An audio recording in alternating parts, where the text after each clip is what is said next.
Шинэ дугаартай давтаа морил Matrix өргөн. Тэгэхээр энэ удаагийн дугаарт маань CTS буюу чин төгс байх болно. Юуны түрүүнд бид нэр CTS-ийн контент стратеги болон орлогын талаар мэдэж ярина. 3-р маш олон хүмүүс Matrix өргөлөө чи өөрөө яг юу хийх юм бэ? Өөрөө ихтэй болд юм бэ гэдэг асуултууд маш олноор ирсэн болохоор яг энэ асуултанд маш товчхон хариулт өгсөн нэг хэсэг байх болно. Тэгээд бид бүхэн эндээс юу суралцаад өөртөө яг яаж ашиглаж болох вэ гэдэг талаар өстой ярилцаад өгөх болно. Гол бичлэгтээ орохоос өмнө нэгэн залруулгыг хиймээрэн. За юу гэхээр одоо чамигийн эсэмшлэг дээрээс бол маш олон хүмүүс YouTube-ийн орлогыг одоо хөөсрүүлээд штэ. Яг YouTube-ээс орлого бол чи маш бага байдгаас social media бол маш бодлоо байдаг гэдэг коммент үзэгдлүүд бол маш их ирсэн. CTS resume цогтоо гэх мэт хүмүүс өөртөө яг хэлсэн байна. Тэгэхээр энэ дээр бол яг үнэхээр тийм байсан мэлээ. За тэгээ бүгдээ гол бичлэгтээ орцгой цаашдаа ер нь бол маш олон сонирхолтой контентуудыг хийхээр төлөвлөсөн байгаа учраас яг одоо лайка дараа subscribe хийгээд үзээрэй. CTS нь 1998 оны 11 сарын 21-нд Дурнад аймгийн Чобасанд төрчихсөн байна. Хамгийн анх бол 2018 оны 12 сарын 25-нд Mongolian National PUBG League тайлбарлагч хийхээр стрим хийж үзсэн. Тэгээ 2019 оны 3 сараас хойш одоо хүртэл тогтмол стрим хийж байгаа. За анх бол Facebook дээр хийдэг байсан. Яг энэ үед нь бол би яг үзчихсэн. Зугийн хөл хорооны үед шүү. Зугийн хаяр гэдэг блог дээр яг шийдвэрсэн шүү. Тэрийг нь бол үзэх аюул дуртай байсан. Тэгээд энийг бол би ерөөсөө мэддэггүйсэн. Тэрний үг гэхээр одоо сайн дурын ханийн үйл аянд өөрийнхөө үзэгчдийнхээ хамт аюул аянуудад нэгдэж оролцож байсан хаа. Бид мэдээллийг болсон. Энэ бол миний хувьд аюул шинжлэх мэдээлэл. Тэгээд өргөжлүүлээд CTS яг гол контент стратеги бол орлого руу ороход бол өөрийн гэсэн үндсэн 3 YouTube сувагтай. За эхнийх нь CTS Live 377 мянган даварч, CTS Gaming 42500 даварч, CTS Reacts 2.8 мянган даварч. Нийтдээ яг YouTube дээр бол 439 мянган дагагчтай байна. За Instagram дээр бол 115 мянга, Facebook дээр 394 мянга, TikTok дээр 43 мянга. Ингээд нийтдээ 991 мянган дагагч буюу давхарцсан доогоор ойролцоогоор бараг 1 сая дагагчтай болчихсон. Тэгэхээр энэ бол маш том маш чухал үзүүлэлт. Яг стратегийн хувьд бол үндсэн мэдээж яг 3 суваг дээр нь бол үндсэн одоо стримүүдэндээ long port үндсэн бичлэгүүд нь эдэлэгдсэн. Бичлэгүүд нэгээд байршиж байгаа. За тэгээд энэ олон бичлэгийн шортуудыг бол Instagram дээр, Facebook дээр, TikTok дээр ингээд маш олноор нь оруулж байгаа. Мэдээж энэний ард бол өөрөө энэ болон энэ олон хэдэн мянган бичлэгийг бол эдитлээд байна гэдэг цаг зав бол байхгүй. Ард нь мэдээж эдитер байгаа. За тэгээд энэ шортсууд нь бол одоо ингээд бүх платформ дээр энд харагдаж байгаа ч хандлтыг бол бүр маш сайн авдаг. Сард бол хэдэн 10 саяар views-ийг болж цуглуулж байгаа. За тэгээд энэ маань бол одоо CTS-ийн хамт үнэлгээг өсгөх болон яг үндсэн том тэг үндсэн гол бичлэгүүдийг хандлтыг нэмэхэд бол бас маш том чухал үүрэг болж байгаа. За YouTube орлогын хувьд бол цааш өөрөө хэлжсэн нэг 120-130 доллар хавцаг байсан. Өөр ямар орлогуудыг яаж олох боломжтой вэ гэвэл мэдээж donation-аар бол орлого болдог. 3-р спонсор буюу байгууллагатай хамтарч ажиллаад орлого болдог ба. Нэг стример хэдэн төгрөг олж байгааг нь ерөөдөө тоолж үзсэн. Яг энэ чамигийн анхны хайр гэж гарч ирсэн энэ mesmerism чамигийн имжлэгээр яг шиг хийсэн стриминг дээр нь орж ирсэн donation-ыг бол тоолж үзсэн. Тэгэхэд бол одоо яг энд харагдаж байгаа цагуудад энэ donation-ууд орж ирсэн гэсэн үг. Жишээлх юм бол 50 минут 14 секунд дээр 1 сая 69 мянган төгрөгийн donation орж ирсэн буюу нийтдээ яг 1 цаг 20 минутын дотор нөхөө стримерээ нийт орлого 3 сая 176 мянган төгрөг буюу 1 минутад дунджаар 40 мянган төгрөг болсон байна гэсэн. Тэгсэн чинь нэг юм сонирхолтой баримт гарч ирсэн. Монгол Улсын 1 цагийн дундад цалин. Үндэсний статистикийн хорооны мэдээллээр 2024 оны эхний хагас жилийн байдлаар нэг ажилтны ногдох сарын дундад цалин 2.3 сая төгрөг болж өссөн. За эрдэнэ тохиолдолд 1 сар 22 ажлын өдөртөө гэж үзэх юм бол нийт 176 ажлын цагтай буюу нэг цагийн үнэлгээ нь 13 мянган төгрөг болж таарч ирсэн. За энэ бол гэхдээ ерөөсөө нэг л стример болсон мөнгө нь стрим болгоно адилхан биш, зарим нь энэс илүү байгаа, энэс цөөхөн байгаа. Тэгээд өөр одоо сард яг хэдий стрим хийж энэ стрим болгон дээрээ дунджаар хэдийг олж ийн гэдгийг бол бас өөрөө тооцоосоор хэдийг олж ийн гэдгийг зөвлөж.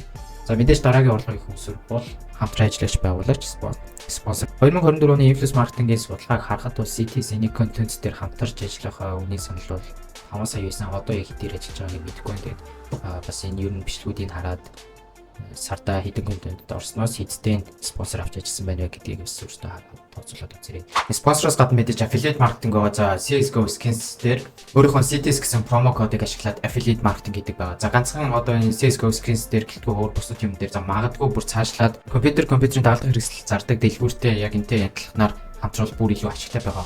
За CTS өөрөө яг компьютерийн дэлгүүртэй хамтардаг хэсгийг нь бол бас яг сайн хэлж мэдэхгүй байна. Зарим хүмүүс бол за хинч байсан ингээл стримийг л тоглоом мөнгө болол ийм контент хийж чадаж тэгээд яг өмнө бол бас ийм тийм амархан зүйл бол бас биш ээ. За CTS-ийн стримүүдийг ер нь контентуудыг харах юм бол бүр маш хүчтэй байдаг. Хүчтэй байхаас гадна контент өөрөө маш сонирхолтой болгож чаддаг. Энэ бол өөрөө бас нэг ур чадвар юм аа. За аль тэр 2018 оноос хойш тасралтгүй маш олон жил хичээж сахилга бацтайгаар үргэлжлүүлсний үр дүнд бол одоо үргэлжлэн хөгжсөн ур чадвар байгаа. За хоёрдугаар бол хүн болгон бас контент хийж чадах уу гэвэл чадна. За гол нь юу вэ гэхээр бид нар бол анх төрөлөө бичиж чаддаг байсан. Гэхдээ сургуульд ороод бичиж сурсан шиг үнэхээр өөрөө сахилга бацтай байгаад өөрөө хичээл зүтгэлтэй байх юм бол контент хийж сурах бол бүрэн боломжтой. Хүмүүс бол ер нь ингээ стримигээд ер нь контент хийгээд мөнгө олон гэдэг бол бодлаа гэдэг болсон бол одоо ингээ контент хийж сурснараа контенттэй байснараа ямар том боломжууд үүд талаа нэгдэг вэ гэдгийг маш олон хүмүүс баталж харуулж байгаа. Тэдний нэг томоохон жишээ бол CTS-ийн харахгүй хүмүүс юм. Хэрвээ одоо бизнес байсан бол тийм ямар нэгэн компани CTS шиг ингэж контент хийдэг те заавал CTS шиг байх албагүй юм.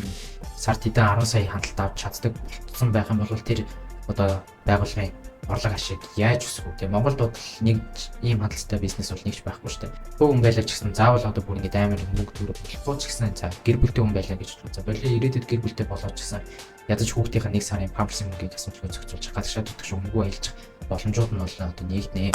За маш олон хүмүүс Matrix өглөө чи өөрөө яг юу хийдэм бэ? Сард хэдийг болт юм бэ гэдэг асуулт маш их орсон учраас за яг өөрөө юу гэдгийг маш товчхон танилцуулъя. За миний хувьд бол сүүлийн 5 гаруй жил яг маркетингийн чиглэлээр маркетинг болон бизнесийн чиглэлээр суралцаад ажиллаад за одоо ч гэсэн үргэлжлүүлээ суралцаар байгаа. 2023-аас 2024 оны хооронд бол үйл хөдлөх хөрөнгөний борлуулагч хийжсэн. За энэ үедээ ер нь хамгийн залуу агентуудын нэг байсан. Тэглэж гисэн 2 удаа шилдэг борлуулагч болж байсан. За тэгэд энэ хугацаанд үйл хөдлөх хөрөнгөний борлуулагч хийж байгаа хугацаанд өөрөө дижитал маркетинг контентын чиглэлээр өөрөө маш сайн нэмж суралцаад 2024 онд бол өөрийнхөө Vomit гэх маркетингийн агент үүсгэн байгуулсан байна. За яг одоо энэ чинь бол манай Vomit-ийн дата харагдаж байна. Үүсгэн байгуулснаас хойш нийт 36 компанитай хамтарч ажилласан байна. Энэ бүлгэрцэн сектор бол хамтарч ажилласан байгууллагуудын одоо нэрнүүдийн жагсаалт байна. Энд бол сошиал хаягуудын нийт хийж өгөх контентын тоо, хийгдсэн контентын тоо, тэгээд контентээр баталгаажсан борлуулалтын энд гэж байгаа. За нийтдээ энэ хугацаанд 269 рeel хийсэн буюу нэг рeel үнэлэхээр 100,000 төгрөг өгдөг. Нийтдээ 1 сая төгрөг. За бас постэр хийдэг 200 орчим постэр хийсэн. Нэг постэр үнэлэхээр 50,000 төгрөгийг 10 сая төгрөг. Нийтдээ яг 10 сарын хугацаанд нийт 90 сая төгрөгийн орлого болсон байна. За сүүлийн 1 сард болсон орлогыг бол за энд харуулжээ. За энэ талд болохоор яг зөвхөн онлайнаар борлуулалт хийдэг буюу онлайнаар захиалга авдаг онлайн шопуудын одоо манай контентоор баталгаажсан хийгдсэн борлуулалтын өмнгийн дүнгийн жагсаалтыг бол төвчсөн байна.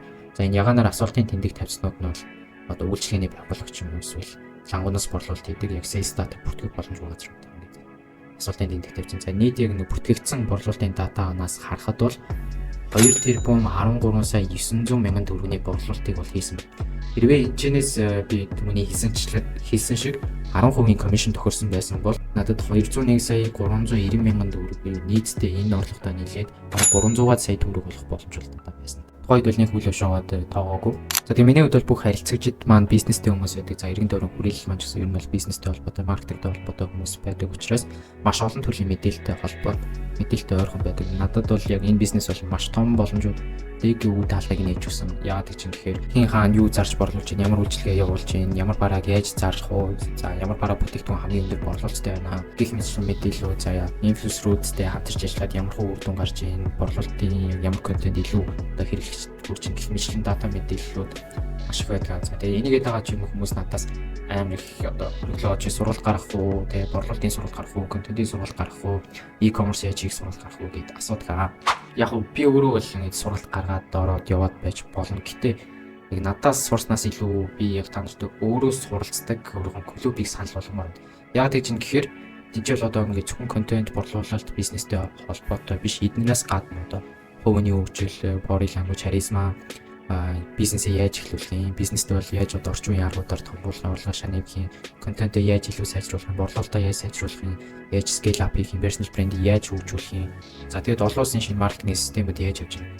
Энэ мэтлэн гэдэг маш олон зүйлийг нэг дор багтаасан клуб байдаг. За энэ олон мэдээлэл надаас ганц одоо борлуулалттай холбоотой, e-commerceтэй холбоотой, контенттэй холбоотой сургалт авч хийснаас энэ олон зүйл нэг дор орсон тэр клуб руу орчих юм бол та нарт маань илүү одоо үр ашигтай, илүү яг тэгэл би өөрөө тэнцэнээс суралцдаг учраас хэрвээ ийшээ ороод ирэх юм бол яг би өөрөө та нарт яг өөрийнхөө мэдлэг туршлагынхаа хүрээнд зөвлөгөө мэдээлэл өгөөд явахд бол аюул болж ямар болчихно. За яг энэ клубд орж ирсэн хүмүүс маань одоо 1-2 сарын дотор ер нь ихэвчлэн 1 сарын дотор маш хурдан үр дүнгуудыг өгөөд эхэлдэг. Бизнесээ эхлүүлэх нэхлээд орлогоо одоо нэмэгдүүлэх нэмэлт нэг сард 10, 20, 30 сая төгрөгийн орлоготой болцсон одоо залуучууд байна, ахлагч нар болоо бас ч юм дөө. Нэр жишээлх юм бол одоо энэ 200 сая төгрөгийн борлуулалт хийсэн онлайн шопыг ажилуулдаг хүн нэг 18-тай залуу байдаг. Тэр яг одоо энд бол өөрөөх нь ажилуулдаг онлайн шопын пэйж хамрагч энэ хоёр бол энэ клуб танилцаад эдний дэлгүүртээ маркетинг имжлэг хийхээр бол одоо уруулсан имжлэгүүдийн жишээ бол энэ ямар аюултай юм бэ нэрээ. За ингээд харах юм бол үний мэдээлэл авъя захиалъя гэсэн 926 коммент байна. Тэгээд тийшээ 726 33 2100 коммент. Техникчлэн одоо ийм өндөр engagement-тэй байгаа юм чинь бол бодлуулалт сайн гардаг. Тэгээд энэ залуу манаас ерөөхдөө энэ клубнанд байгаа жинээс юм асуух дээр хөгжүүлээд давхар надаас контент үйлчлэг аваад явдаг ба. За тийм болохоор та нартай ерөөхдөө тэр клубыг бол санал болгож байна. Хэрвээ яг бизнесээ хөгжүүлмээр байна, бизнес хийчихмээр байна, борлуулалт хийсмээр байна, контент хийчихмээр байна, контент илүү сайжруулмаар байна. Орчин үеийн тэр гадна дотны стратегиудыг илүү мэдээ суралцмаар байна гэсэн хүмүүс маань яг энэ клуб руу орохыг хүсвэл би description хэсгээр 1% club гэдэг линкийг үлдээч. Та хэд маань тэрнгээр орох бүртгэрээ. Дараагийн бичлэгүүдээр маш олон сонирхолтой контентуудыг бэлдсэн байгаа. За галзуун орч сурал маань үргэлжлэлтээр үргэлжлээд явна. Энээс гадна илүү education төрөл рүүгээ чиглэсэн podcast өөрийнхөө өдөр тутмын амьдралын юмыг харуулсан блогууд маш сонирхолтой одоо бизнестэй холбоотой мэдээллүүд гэх мэтлэн юмнуудыг оруулах учраас яг одоо subscribe дараад хэлгээд байж байгаарай. Тэгээд энэ удаагийн бичлэг маань энэ түрээ дуусчих. Энэ хүртэл хамт байсан баярлалаа. Таалагдсан гэдэгт найж байна. Баярлалаа. Баярлалаа.